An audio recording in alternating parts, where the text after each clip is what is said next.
Love can turn a man into a beast, and love can also make an ugly man beautiful. Next on Horoscope Highlights.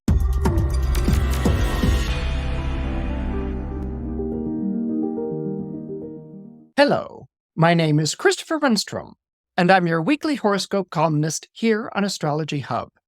And this week, I wanted to talk to you about the Venus Pluto square taking place on December 3rd. But before I do, did you know that you could read about transits to your sign by subscribing to my weekly newsletter? Go to astrologyhub.com/horoscope. Again, that's astrologyhub.com/horoscope to subscribe. Now, let's go ahead and talk about that upcoming Venus-Pluto square. Venus is the planet of what I like in astrology. Venus rules over the law of attraction. Named after the Roman goddess of love and beauty, Venus is the third brightest light in the sky after the sun and the moon. So Venus's power in an astrological chart is to attract. And what Venus will often attract is like is basically the rule of law with Venus. So Venus's job in your chart is to attract people into your life who are going to help you be you. Okay, these are going to be people who like the same things that you like, who laugh at the same jokes, who scowl at the same politicians that you wouldn't vote for in a million years, who enjoy the same friends, the same tastes, the same menus, the same hotspots, people who pretty much like the same things that you do. This is Venus's job in an astrological chart. Now, that sounds rather straightforward and simple enough. Basically, it is. I mean, the best way to think of Venus is really as perfume or cologne that you might wear. It's going to draw people into your life who are going to enjoy who you are. And as I said, this seems rather straightforward and simple. But sometimes Venus can hook people into your life not exactly for the reasons that you might anticipate. Why? What this gets to is the idea of beauty. Beauty is something that has been long disputed, whether it's good or bad, in the history of humankind. On one hand, one would say beauty is wonderful. I mean, who doesn't want to be beautiful? Who doesn't want to be surrounded by beautiful things? Who doesn't want art and beauty and music in their lives? Things that soothe the soul and make you feel like stretching out and luxuriating on maybe a sedan or a chaise longue, as they say, on Downton Abbey. Okay, these are the things that are associated with beauty. But beauty also introduces an interesting contradiction. If something is beautiful, then that can only mean that something else is not, okay? That something else is not as beautiful. Something else is maybe homely. Something else is maybe ugly. So beauty has a way of inspiring both attraction and desire, but beauty can also, if Venus is very prominent in your chart, inspire contempt and envy. All right, so beauty, they say, is in the eye of the beholder, which of course asks the question, who has the upper hand, beauty or the beholder? Some people might say it's beauty because beauty is always put on a pedestal. Others might say the beholder because without the beholder adoring beauty or putting beauty on a pedestal, beauty might not command the kind of market price that she's used to commanding. Beauty might not make the sort of advantageous marriages that beauty makes. Beauty might not be able to parade around in an endless succession of evening gowns in the way that she's accustomed to, unless there is a beholder. And a beholder might be a patron, a beholder might be an audience, beholder might be a clientele. One never really knows who the beholder is and what is in the eye of the beholder. So there can sometimes be a sort of hidden agenda that's associated to the beholder vis-a-vis beauty. Sometimes the beholder can be seen as a very possessive type of personality or a controlling type of personality. Sometimes the beholder is, I purchased you, I paid for this lifestyle, I want something in return, and you know what I mean. Lascivious, lascivious, lascivious beholder. Okay. But sometimes the hues of the beholder's adoration can take on a much darker color. Hence the square to the planet Pluto, which will be taking place on December 3rd.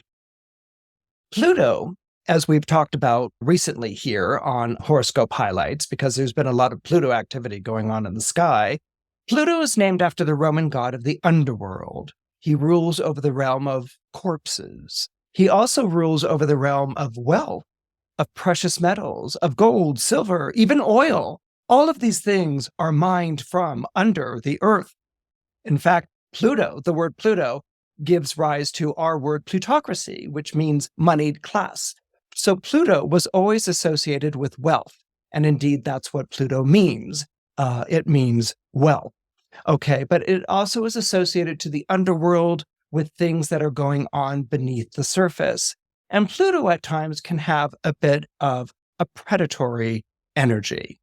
All right, Pluto, as we've talked about recently on these horoscope highlights, can also be associated to subterranean feelings, parts of our psyche that we don't want to show, parts of ourselves that we think might be repulsive or ugly, or that we want to keep hidden, or parts of ourselves that might be underworld. They might be criminal in intent and activity. After all, gangsters and criminals were often called denizens of the underworld. That's because they were sneaking things past and doing all sorts of things, dark deeds at night that one shouldn't be doing. Okay, so this is something that if you have Pluto strong in the chart, you're also very familiar with. Now, that doesn't mean that that's going to turn you into the new Tony Soprano or anything along those lines. But what it does mean is that you have an understanding of why people do the things they do when they're pressed to extreme circumstances, or when they've been led on, or when they've been betrayed, or when they've been hurt, or when they've been deceived. So Pluto does have that sort of retaliatory, even vengeful side to it, which kind of makes sense when you remember that Pluto is the modern ruler of Scorpio. Remember that Scorpio has two ruling planets. The traditional ruler is Mars, and the modern ruler is Pluto. And these two planets basically have joint custody over the zodiac sign of the Scorpion. So when you have Pluto, who's always in the shadows, and honestly, he really is. In mythology, there's always this sort of lurking element to Pluto, and Pluto even has a cap of invisibility, which we know about because he loans it to Perseus when he goes and slays the Gorgon. So, even though people assume that Pluto doesn't really walk around on the surface world or walk around with us, with this cap of invisibility, how do we know Pluto doesn't? Okay, and Pluto also being associated to death is basically that invisible presence of death that walks among us. We live our lives, in the innocence of bleating sheep, and death at any point can go and strike at any one of us and remove us from the world of the living. So there are these elements to Pluto the planet, and if it's also very strong in the astrological chart. So this Venus squaring Pluto, how are we to interpret something like that? Well, first of all, it's a square, which is a Ptolemaic aspect. And basically, squares talk about combat, competition, fight, struggle. All right, that's going on. Now, that's because the nature of the square is Mars. All of the Ptolemaic aspects are of the nature of a planet, whether the aspect involves the planet or not in a horoscope reading. For instance, if the sun trines the moon in your chart, a trine is harmonious, it's supportive in its energy, and it's also protective. And so that is, a trine is of the nature of Jupiter. The sun can trine the moon, it can have nothing to do with Jupiter, but the fact that they're forming a trine is of the nature of Jupiter, meaning benevolent and protective. All right, so with the square, we have a sense of being embattled. Okay, now when we think of something like embattled, is that going to be something that's cruel? Is that something that's going to be bloody? Is that something that's going to be something that we just can't, watch? Is it going to be conflict, fight? Is it going to get out of hand? Is it going to spill over into the rest of our lives and cause all sorts of cacophony and chaos? That's one way of understanding a square, but squares can also be understood as struggles, and squares can also be understood as a struggle between two planets where the two of them are trying to get the upper hand over one another. So when we examine something like a Venus-Pluto square in the sky, we see that Venus is in the zodiac sign of Libra, and we see that Pluto is in the zodiac sign of Capricorn.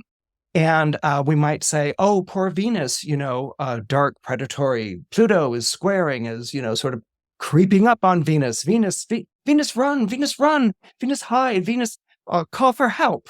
Okay. But when you look at a square like that, and not all squares are made the same, you see that Venus is in her own zodiac sign, Libra. When I'm saying Venus is in her own zodiac sign of Libra, I'm referring to the fact that Venus is at home in the zodiac sign of Libra. Remember, planets are always traveling, and they are residing in different signs as they make their way around the zodiacal wheel. So Venus can be in Virgo, and she was, and now she's in Libra. Venus in Virgo is said to be in fall, but Venus in Virgo is said to be in fall, but Venus in Libra is at home. She's in domicile. So she's actually quite comfortable, and she's actually quite powerful here.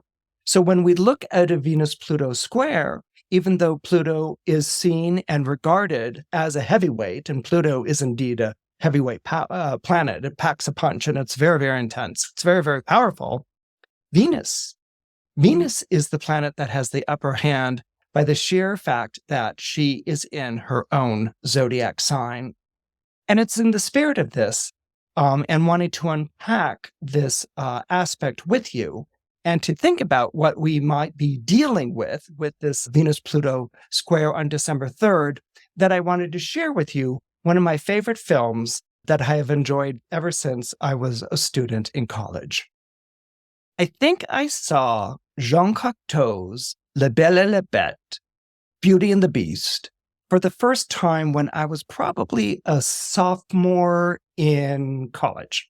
And as you can tell, this was films I love. They tell wonderful stories. I was studying playwriting at this point at NYU, New York University, and I was also studying astrology. So this is why film and stories and plays have sort of become enwrapped in my astrology, because I was studying them all at the same time. And, films and plays presented such a treasure trove of ideas and symbols and stories. So Cocteau's Beauty and the Beast is a fantastic film. And I remember seeing it in class for the first time. It was some sort of screenplay film class, which was wonderful excuse to go and watch all these wonderful movies. And it was Beauty and the Beast. And it's a remarkable take that Cocteau has on the fairy tale. Now, Cocteau himself lived from 1889 to 1963. And if you're not familiar with the works of Jean Cocteau, he was a Dadaist and he was also surrealist in Paris. He was a very famous poet. He was a very famous playwright. And later on in his career, he was a very famous filmmaker. And his filmmaking, although it's done with special effects, it's not special effects in the way that we understand special effects. It was always steeped in theater and the stage, and it was always working with surrealist imagery, which was poetic. And this is why his films are so astonishingly beautiful. And if you've never seen Beauty and the Beast by Cocteau, I heartily recommend that you go and rent it and see it as soon as possible. In the story, which is a lot like the original French version, Beauty, and her name is Belle, her father is a merchant, and he makes all of his money from shipping. And, he sends goods out and goods come back and all these sorts of things. And he's a very, very wealthy man. But for some reason, he loses his fortune in a storm or a series of storms. All of his ships are sunk. And so Beauty and her father, as well as Beauty's two sisters, I think it's Felice and Adelaide, have to debunk. They have to, I think the British call it retrench. Okay, they sort of have to like leave where they're living in a very wealthy mansion or chateau. They have to leave their wealthy chateau and their society friends, and they have to go and decamp. That's probably the word I was going for earlier. They have to decamp to the countryside, along with their brother Ludovic. And Ludovic is a ne'er-do-well. So there's three sisters, all who are very beautiful, Felice, Adelaide, and Belle. But Belle's the most beautiful of the three. And then there's Ludovic, the ne'er-do-well son. And when they lose their fortune and have to leave, the society that the father and the family has been keeping in well-to-do circles isn't sad to see them go, because Felice and Adelaide are known as being completely vain and insufferable. And they say, well, maybe now they can go and put on their airs tending sheep in the country. It's such a little bitchy line, that women who once sat in front of mirrors and perfumed themselves all day and went through the file of their gentlemen collars are now going to have to put on these same conceited airs in the country with sheep for their audience. And the only one that people really feel bad about is Belle, because she was always very kind. She was always very cultivated. She was always very beautiful, not only in appearance, but also in her manner. So she's the Venus of the piece. And Ludovic is like a ne'er-do-well. So anyway, they decamp to the country and suddenly have this flock of sheep, and that's about it, in a cottage. And Ludovic comes along with his friend Avnon. And Avnon is a very, very beautiful man who is in love with Belle. He's in love with Beauty. And he says, you are so beautiful, Belle, that even as you scrub the floor can't help but make a mirror to your beauty. It's so French. It's so Jean Marais. And Jean Marais plays the lead. He plays Avnon, and he'll also play the Beast. And he was probably at that time the most beautiful man in France. He's definitely one of the most beautiful men in French cinema, and happened to be Jean Cocteau's lover at the same time. But he's like, Beauty, the floor is so beautiful. When you polish it, it can't help but reflect your beauty. And he's like, you must have more than this cottage. Marry me, I love you. And she's like, well, Avnon, I can't marry you. I'm not in a position to. I don't have a dowry. My father is in the midst of financial ruin, and I really want to be with him. And he's like, why be with him? Come and run away with me. And she's like, I need to be with him, Avnon, because he's lost everything. He's lost his place in society. He's lost all of his money. He needs companionship. He needs support. He needs love. And so she is very, very devoted to her father. The sisters are not. They're completely complaining about how they don't get to wear what they used to wear, and running amongst the sheep. And, they won't do the laundry, so they give it to Beauty. Belle's basically living a Cinderella existence, okay? And Ludovic is just up to no good. So then one day they hear that actually one of the father's ships has come in to port. And this one was bringing a lot of money back from or a lot of things to sell back from wherever it had gone. I mean, trade is done over oceans and ships and things. So maybe it's bringing back luxury items and things like that to be sold. And so this is very promising. And they're all super duper excited. And the father departs immediately to go meet the ship.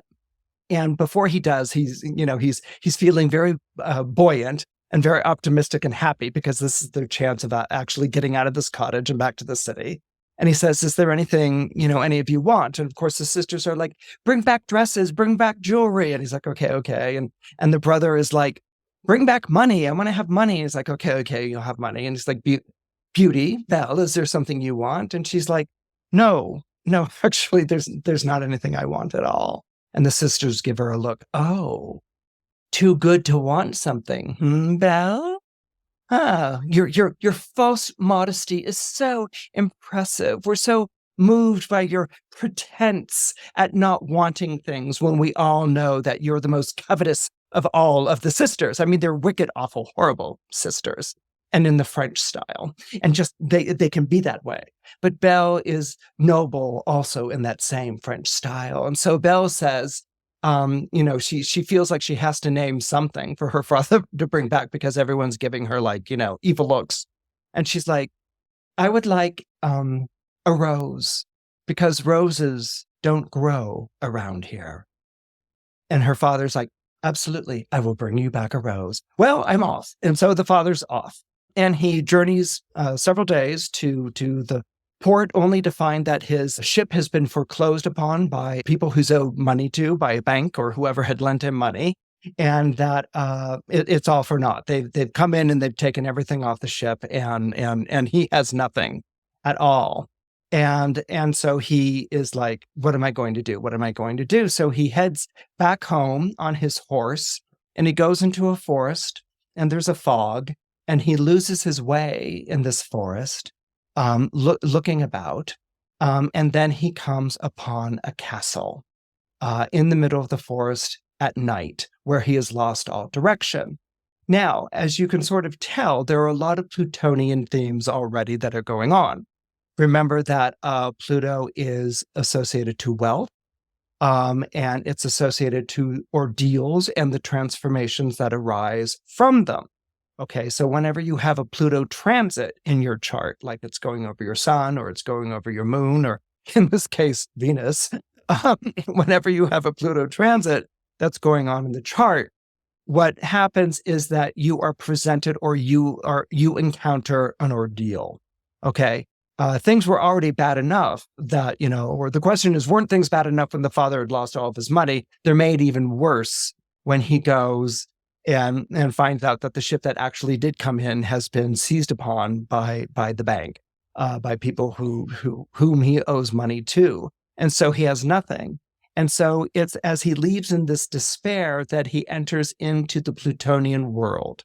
Okay, he enters into the underworld. He enters into a forest where he quickly loses a sense of direction. There's mist and fog. It's very forbidden, very foreboding. There's the howling of wolves, for instance, maybe, and it's at night. Nowadays, when we travel in a car and not on a horse, when we travel in a car, not on a horse, there's a highway, there's a freeway. If you get lost or whatever, you could always like stay at a hotel or something like that. Back in this time, there are no hotels. There might be a tavern somewhere, but he didn't know where it was. And he's lost, and he's in the middle of the night, and it's very cold, and he's feeling very desolate. And here he comes upon a dark castle, all Plutonian underworld images. And so he enters into this castle. Hello, is anyone here? And no one responds. But there are candles that are lit, all right? And as he walks down the hallway in the film, there are these hands that are holding the candle, and he comes up to the hand that's holding the candle. It's like, he assumes it's a sculpted hand holding a candle, and he looks at the light, and the hand just leaves the candle and points the way down the hall. It's a beautiful moment. And he's frightened, but yet he's also intrigued, like, where am I? And he's asking quite naturally, am I in a dream? Have I gone to sleep? And then he comes to another candle and it points, another candle and it points. The hand holding the candle points, leaving the candle just floating there.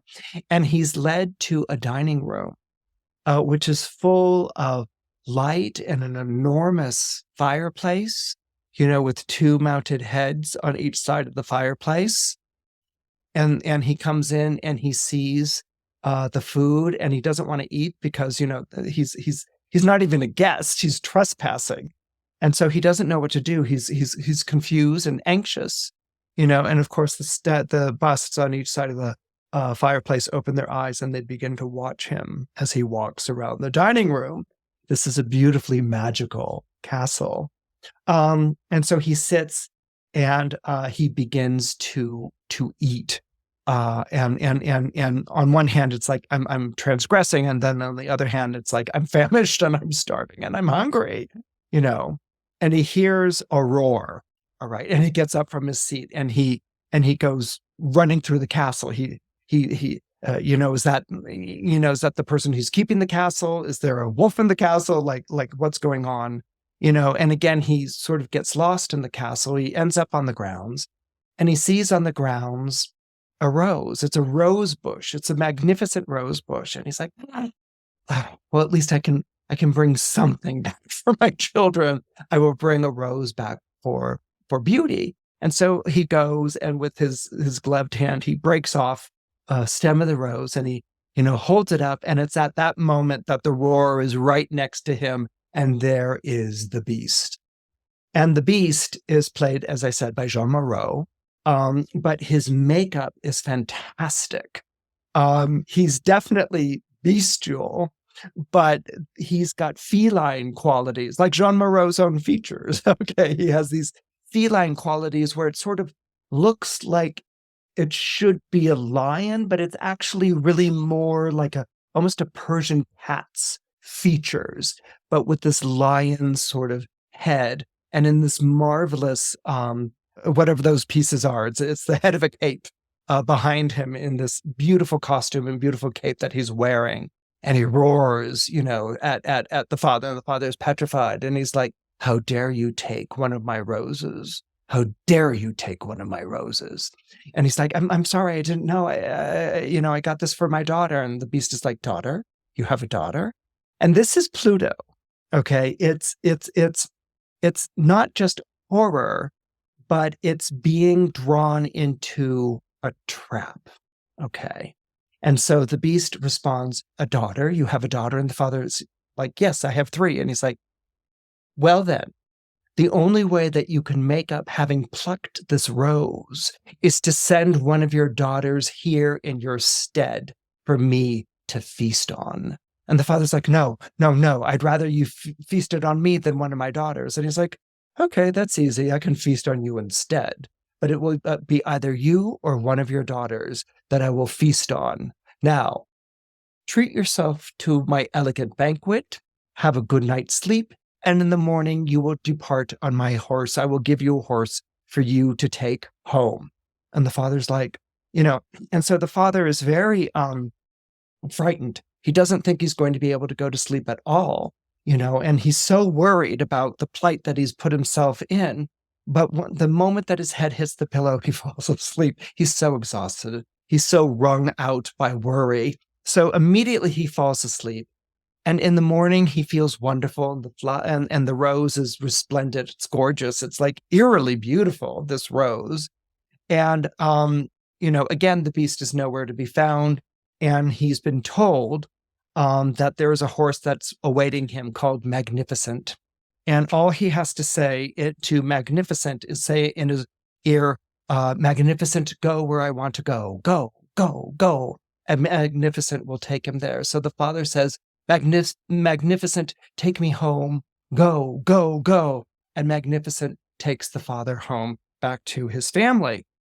So when he gets back to the family, he tells the family the story of what has happened, that there is no ship, that or there was a ship, but there is no property, that it was immediately confiscated. He ends up at this castle. He tells the story of the rose. He tells the story of the beast. Ludwig immediately turns pale because in his excitement to get money, Ludwig knew that his father was going to bring back money, but he couldn't wait. So he went to a moneylender and took out a loan on the terms that the moneylender would immediately seize all property if it weren't paid within 24 hours. And of course, that's happening. And they have nothing to live on at all. And so this is very frightening. And the sisters are like, oh, we've lost everything. Oh, but you brought back a rose. Oh, you brought back a rose for Belle, for Beauty? Of course. Oh, wasn't that the one she feigned saying that she didn't want a rose? And Felice is like, oh, yes. And she put up this impossible show. And Adelaide's like, right, with fake tears, oh, don't make me ask for something, father. Well, Belle, because of you, our father is doomed to die because he brought you back your rose, but now he has incurred the wrath and the fury of the beast. And you know what? It shouldn't be Papa who goes back to the castle, Belle. It should be you, because you were so selfish and vain, and you asked for a rose, you pipsqueak. And so, Belle is feeling mortified and guilty. And the father's like, no, we'll get through it. And Ludovic is like, actually, we have no money because in my eagerness, and they're all like, oh my goodness. And so the father is completely, sad, but he discovers that in the pockets of his cape are actually gold dishes and plates and even jewelry. And so the beast has actually given him small treasures to take home, and this will hold off the money lenders, and they're all sorts of delighted at this discovery, that for now the debtors will be at bay. And meanwhile, the sisters just haven't, Rose. It was the Rose and Belle asking for, they just will not move on. And Ludovic is like, I wonder how much I can sell that for. So everyone's like completely self-absorbed. And the father's feeling guilty and bad. And I will go back in the morning and I will, And so what Belle does is that she takes a hooded cloak. I love it when they take hooded cloaks. Anyway, Belle takes a hooded cloak and she goes to Magnificent and she says, Magnificent, take me to the beast's castle. Go, go, go. And she hops aboard and Magnificent gallops off. There's no wandering. There's no being confused. Magnificent is a magnificent stallion. And he goes galloping off and he takes Belle to the beast's castle. When Belle arrives at the castle, and the way that it's filmed in this very sort of floating, dreamlike way, you have to see it. It's so elegant and it's so beautiful. And Josette Day, who plays Belle, was a dancer. So she just has this beautiful, poised way of moving.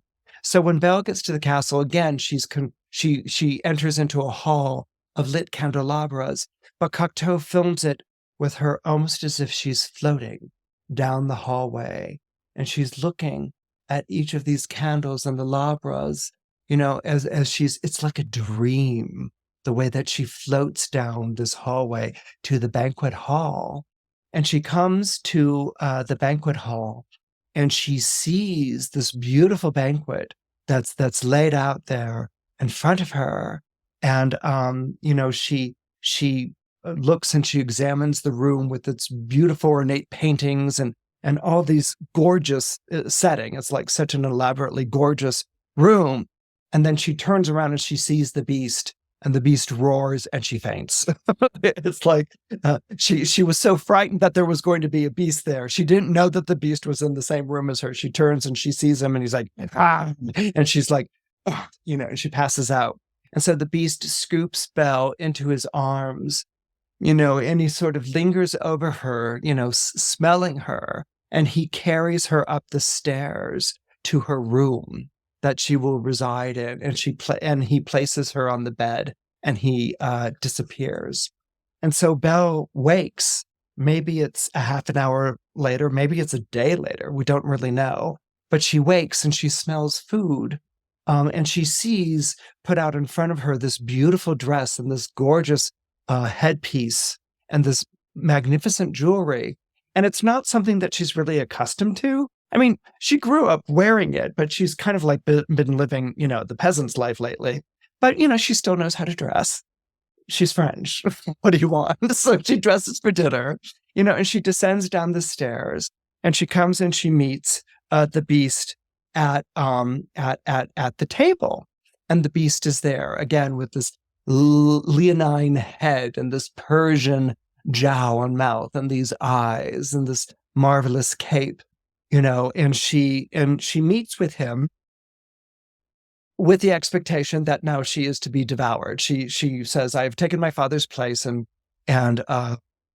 basically do with me what you will. You were going to rend my father from limb to limb, so do the same. Here I am, And so, but then she realizes immediately that hers is to be a different fate, and the beast invites her to sit down at dinner, and she does, and she is waited upon by invisible servants. The food somehow appears, or the wine is somehow filled in the glass, and they begin to have a conversation. And what she begins to realize as they're talking is that the beast is actually very kind. He's not ferocious at all. He's very gentlemanly and very well-mannered. He might smell a little, but he's the perfect host, And so the beast says to her, "I would like to have dinner with you every night, if I may." And she's like, "All right." But, he says this as he walks behind her high chair at the dinner. So she's still very uncomfortable. So as he walks to one side and says, "I would like to have dinner with you every night," she leans in the opposite direction and she's like, "All right." And it almost has this beautiful, like, kabuki or Indonesian pose that goes on. And he said, "I won't be eating with you, but I would like to watch you eat." And she's like, "All right. And also, I must tell you that every night I will ask you one question, And she's like, "Well, okay. What's that question?" And the beast says, "I will ask you, will you marry me?" And she's like, "All right." And he's like, "That was the question. I was asking you a question. Will you marry me?" And she's like, "No." And he immediately, the way he recoils, the way he feels dejected, he walks away from her chair, behind her chair, and he departs and leaves. And Belle is left alone with this entire banquet in front of her and a fireplace, a crackling fireplace, and she's left to dine alone. And so this continues every night, and she naturally will ask him questions like, "How is it, you came to be here, and where are you from?" And he avoids all of those things. He changes the subject in their conversation.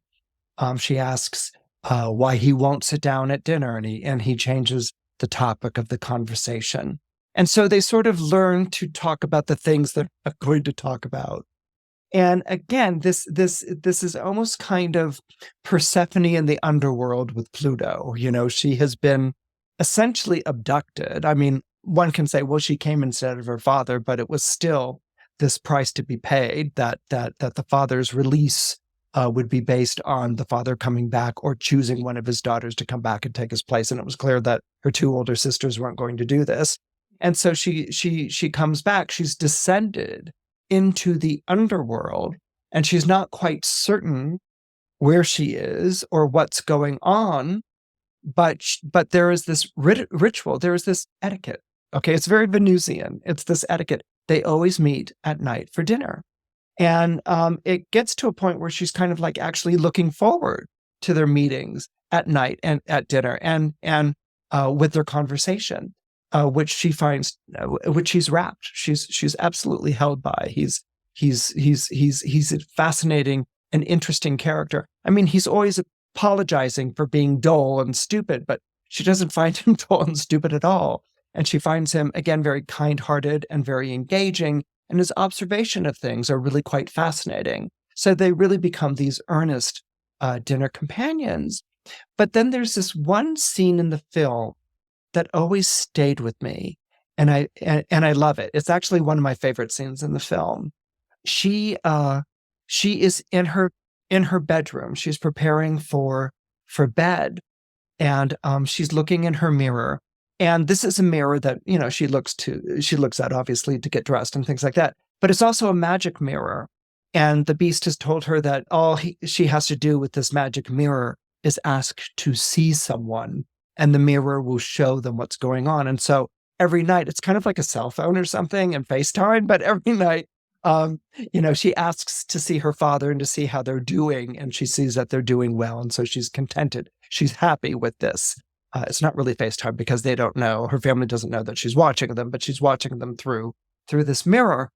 But one night she hears heavy steps, down the hall from her door, and she knows that after they have dinner, the beast goes out, into the night.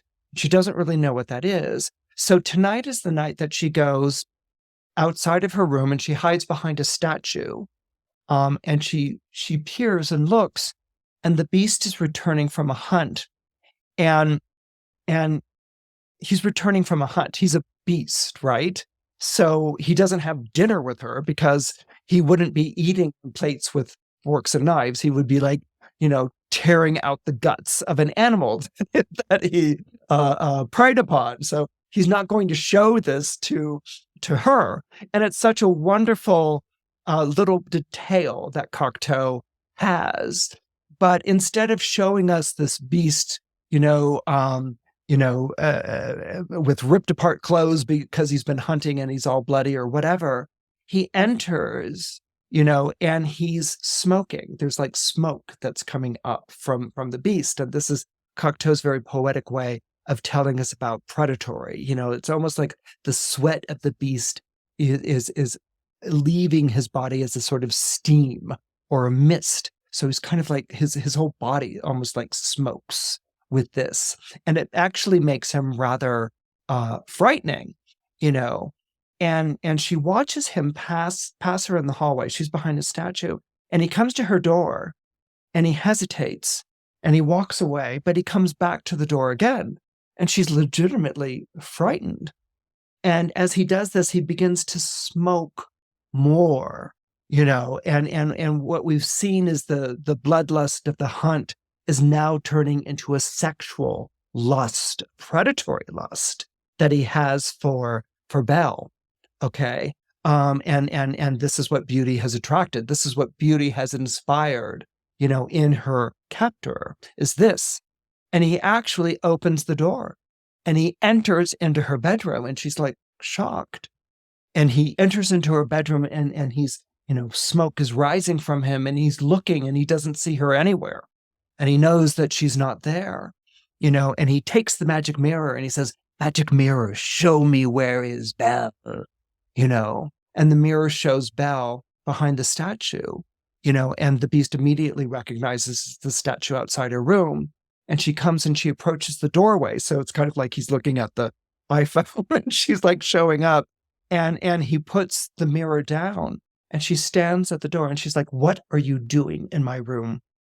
Like that, and she says it with such, it's Venusian power. She is not only the object that he craves and desires, she is beauty. Her name is Belle. Belle in French is beauty. Okay, she's beauty, but she's also culture. She's also status. And she stands at the door. She doesn't own this castle. He could be like, "You don't own this castle, give me what I want," and she's like, "What are you doing in my room?" And he's like this, and the smoke is around his face, and she's like, leave right now, and he gets up and he slinks away. And the way that the scene is done, there's the danger of this animal coming back from the hunt and wanting more, wanting sex. It's pretty obvious, it being forbidden to him. She says, "No, get out of my room." But the way that Jean Moreau plays it physically, the way that he slinks away, again with this smoke around him even more, but it's like, it's like the burning shame. The burning has gone from predatory to shame. And now it's this horrible shame. She has seen him like this. So it's not that he's a beast that makes him so repulsive. She's gotten used to that. She got used to it a long time ago. It's that he had this predatory, desire for her. And then it's the burning. And this is the poet of Cocteau. It's the burning shame as he slinks away. And again, I've seen this in so many charts with a strong Pluto or with Scorpio. Is like there can be a shamed quality that's very powerful, and that the shame burns. And Cocteau portrays this so exquisitely. As the beast slinks out of her bedroom and she's like standing there, very noble with her chin held high, and he is so mortified, so ashamed, that he even was going to try to do this. So they continue to visit. There's a beautiful scene in which they have a conversation with statues of deer and boar and things like this. And again, you see a lord of the castle, but also a beast, you know. And she has a growing confidence and comfort with him. She doesn't order him around, but she looks forward to their meals and they have this bond. So it comes at one point when she's asking to see how her father is doing. The mirror shows that her father is very ill. And so she is struck by this and she needs to leave immediately. And he says to her, "Do you have to leave?" And she's like, "I will not eat. I will not eat. My father is ill. I will not come to dinner if you make me stay." And again, it's a fascinating thing of the power play. You know, he's clearly in love with her. We know that beauty will be the cure of the beast, but there's more than that that's going on. It could have been a perfunctory courtship to be cured. And he's offered her wealth and things like that, and she's not interested in it because what he wants is something that's deeper. Like all Plutonian ruled people, what they want is something that's deeper, okay, than trinkets. Okay, it's an absolute love, right? And so and he says, "You will not eat." And she's like, I will not eat. I will not come to the table anymore. My father is ill, and I will not do anything until I can see him. My heart is breaking, you know. And he's impressed by her heart breaking for her father.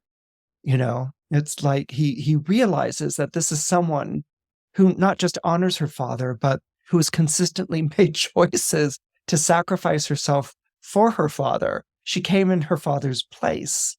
She looks nightly how her father is doing. And learning upon he's ill, she is basically staging a hunger strike until she can go and see him. And of course, he allows her to go and see him. And he gives her two things. He gives her a gold key and he gives her a magic glove that will transport her instantly to see her father. And she's like, "Really? How does it work?" And he's like, "Just say, I want to see my father." And she's like, "I say, I want to see my father." And in an instant, she's there. She's in her father's house. Okay. And it's fabulous how they do that. But she's still dressed as beauty. Okay. So she's still dressed in this beautiful, luxurious outfit with a little crown. I mean, this is how she dresses at the castle. So imagine the look at her family's face when she suddenly shows up out of nowhere and she's, you know, looking like this, you know, and her father's like amazed, you know, her sisters are even more jealous and covetous. Oh, what is she wearing? You know, they all thought that she was dead. And Ludovic is immediately trying to appraise, well, how much would that bracelet be if I went out and sold it, you know? And so she comes back and she nurses her father. And the beast said, "You can leave for 8 days and 8 days only. Okay. And then you must return to me. If you do not return to me, you will break my heart." And she had promised, "I will return to you." And the sisters see that obviously she hasn't been killed and that she's being kept with a lot of money. And they remember the jewelry and the gold that the father had inadvertently brought back from the castle the first visit. And so they're trying to scheme how more they can get. And Beauty, you know, they're like, "How did you get here?" Beauty's like, "Oh, it's magic love." And she's like, "How did you know father was ill?" "I've been watching in a magic mirror," you know, and this is a fairy tale. So everyone's like, "Okay," like, I don't know, like it never strikes anyone. This is bizarre. And they're like, "What's this?" And she's like, "It's a magic key to the palace. And there's all these riches and you know, every evening he asks if I will marry him or whatever. And they're like, "Are you going to?" And she's like, "I say no, but we're friends." And they're kind of like, "Okay," you know. How many times have we gone to our parents and been like, "Well, we're just friends." I don't know. So she's doing that. And the sisters immediately begin to conspire because they're just nasty, awful sisters. And so they're like, "All right, we're going to make her stay longer than 8 days so that the beast knows that she's not in love with him. And so either he will pay to have her back, give us more money, you know, or if she goes back and it's after the 8 days, then definitely he'll rip her apart and eat her and we'll be rid of Belle." Okay. I mean, just, you know, what awful, awful, awful, awful, you know. But this is a Venus Pluto square, okay? Just to take a moment here, this is a Venus Pluto square. If you have a very strong Venus and you have Pluto transiting it, you may have a beast character who is who is approaching you in your life, but is sending mixed signals of, is it predatory? Is it possessive? Is it coming from a good place? Is it covering something more sordid? So we have the beast responding to beauty. And then we have the two sisters. We have the two sisters that every time they look at beauty, the envy gets worse. They're driven to more and more hostility and malice, and at this point, a plot to murder her again. Okay, so this is something else that if you have Venus being affected by Pluto, by transit, you can't always tell what people's motives are towards you. And what makes it even more difficult is that the reason they're being this way is because of your Venus. It's because they're attracted to you. It's because they're drawn to you. Yes, you may have people who are like, I'm in love with you, or people who are like, I adore you, or people who are like, I just love giving you things. It just looks better on you than it does on me. But then you can have predatory figures, or you can have envious, plotting figures. Venus doesn't do anything other than to be beautiful. But in this regard, being beautiful can cause a lot of trouble. All right. So this is what's taking place. She stays longer than the 8 days. The beast is like heartbroken, and he begins to fall ill. Her father, over the 8 days, begins to feel better. And he's like, oh, it's so nice to have you back home. And I feel better. And the sister's like, oh, only 3 days have passed. What does Belle know about keeping time? She's been living in a closet outside of time this whole sort of time. And Ludovic and his friend Avnon, who's the very beautiful man, are like, oh, let's go to the castle. Let's go to the castle with this gold key. Let's go to the castle with this gold key. And we will figure out a way to get in the treasure trove.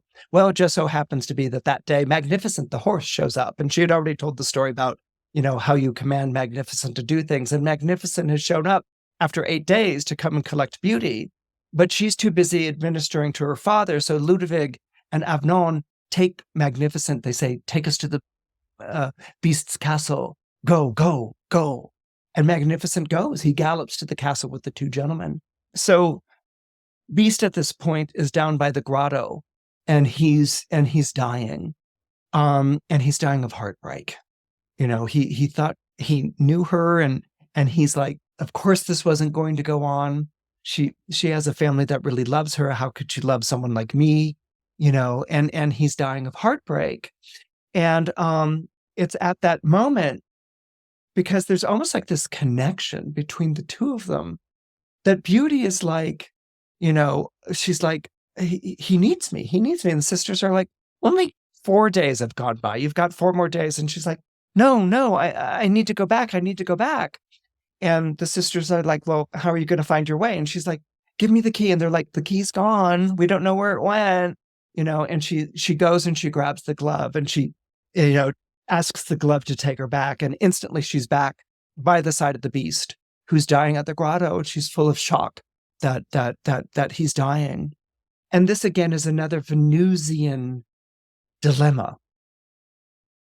We have 2 planets in astrology that are associated to the female gender. Now, I don't want to get into a whole discussion of gender, but I do want to point out that as the planets change zodiac signs, and we have zodiac signs that are feminine or masculine, or you can look at them as yin or yang, the planets themselves change their gender by anytime they switch signs from a yin sign to a yang sign. They change their gender.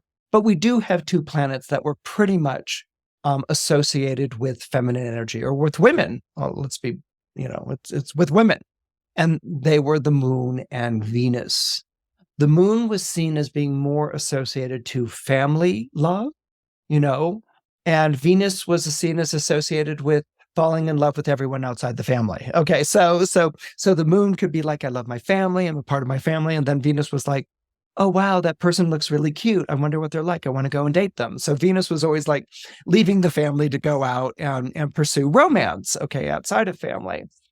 And oftentimes, when Venus is very strong, there can be conflicts with the moon. It might even show up with Venus-moon oppositions or Venus-moon squares in a chart.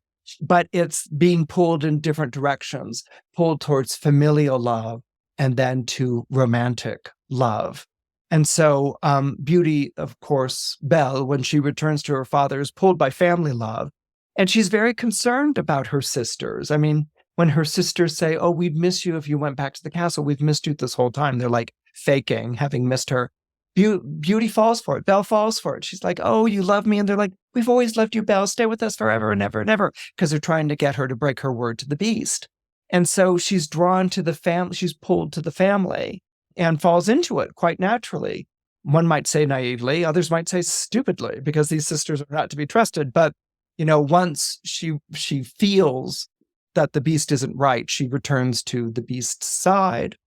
And she's like, what can I do? What can I do? And he's like, it's oh, you've come back. At first he's like, it's so good to see you. She's like, well, I can make you feel better. I can revive you. We need to get you food. We need to get you a drink. And he's like, no, Belle, it's too late. You've been gone too long.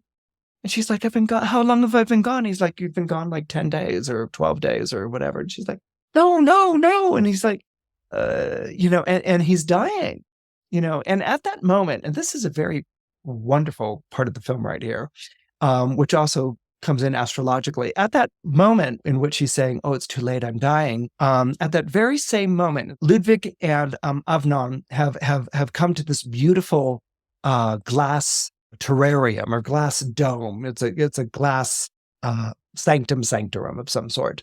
And they've climbed to the very top of it and they've broken a glass and now they've worked out a rope and they're going to lower themselves down into this partitioned area of glass where there's, these beautiful plants and things. And in the middle of it is a statue of Artemis, the goddess Diana, goddess of the hunt. Okay.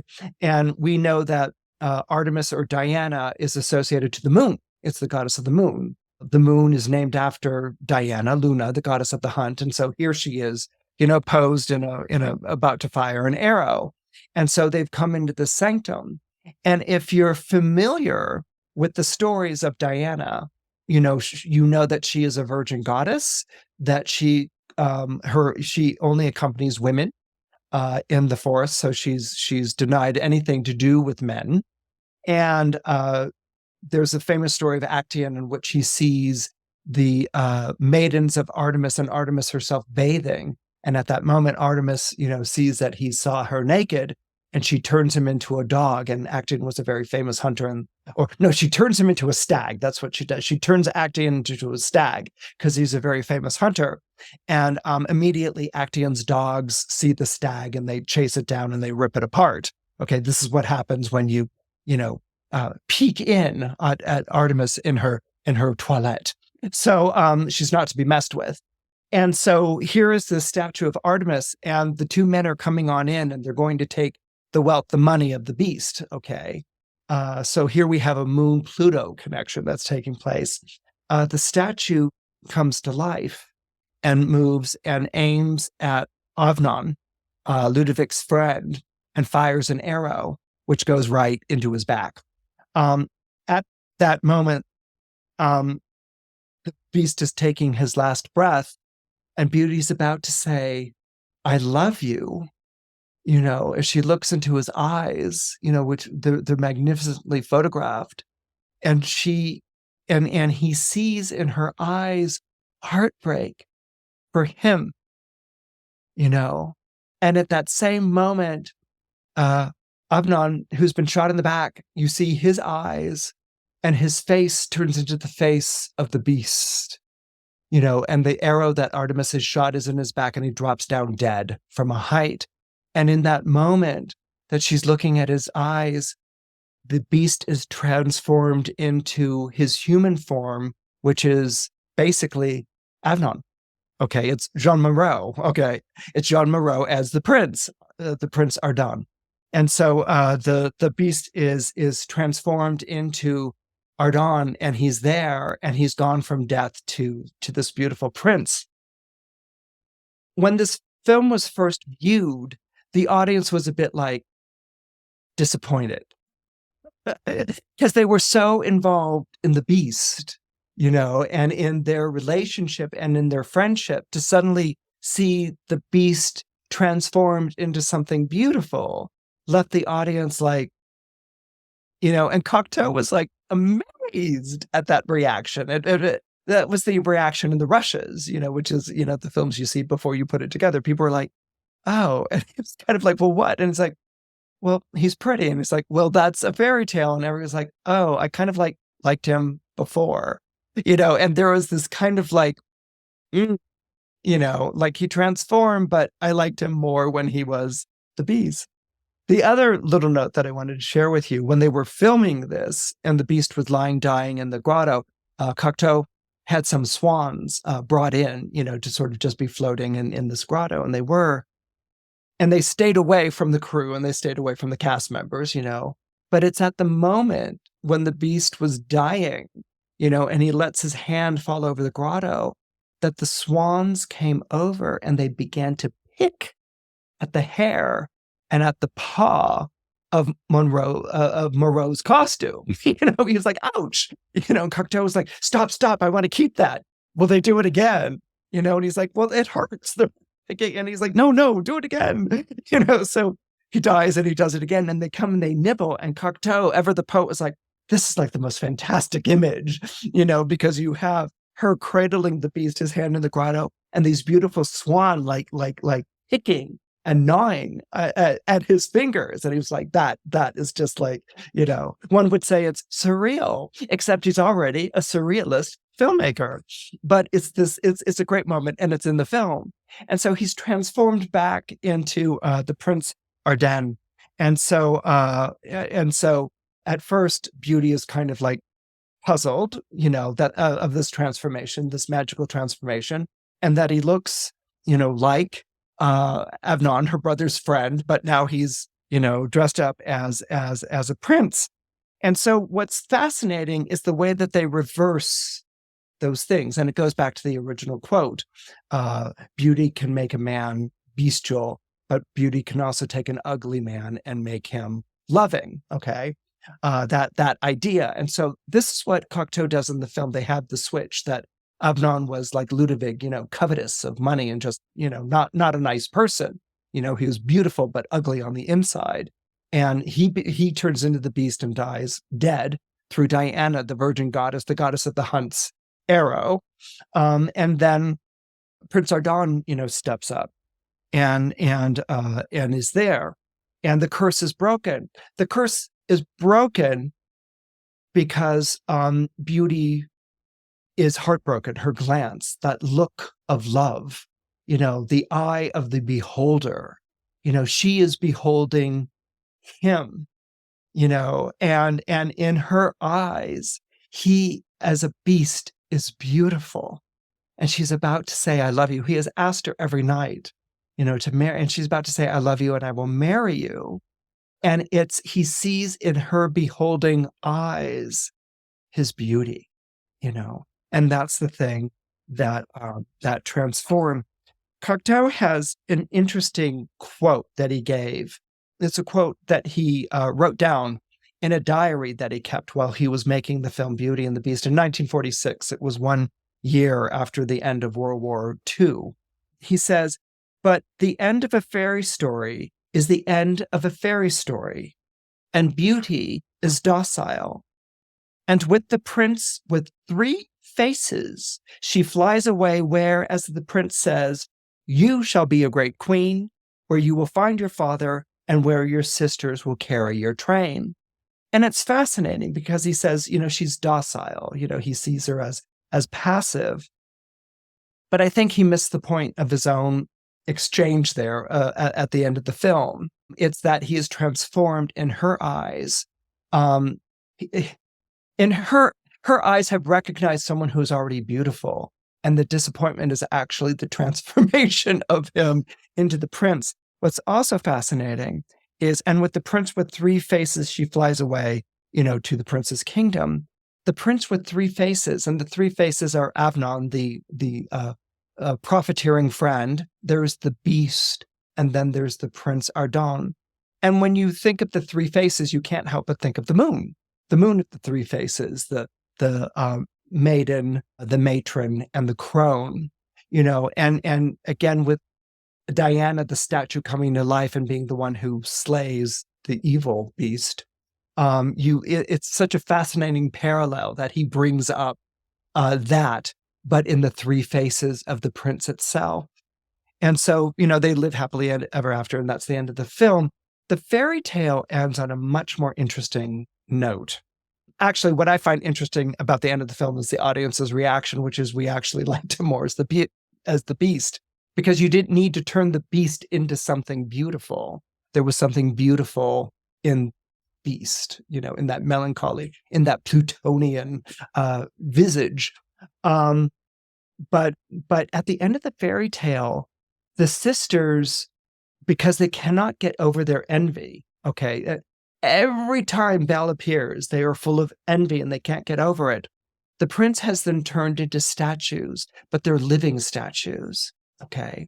And so they stand outside the palace, these living statues. So the sisters are alive, they're breathing, and they're immortal, okay? Because they are now statues, but they can't move. They're statues. And over time, and this is how the writer puts it, over time, the sisters appreciate beauty. They learn the error of their ways. They reflect and are remorseful over the cruelty of beauty.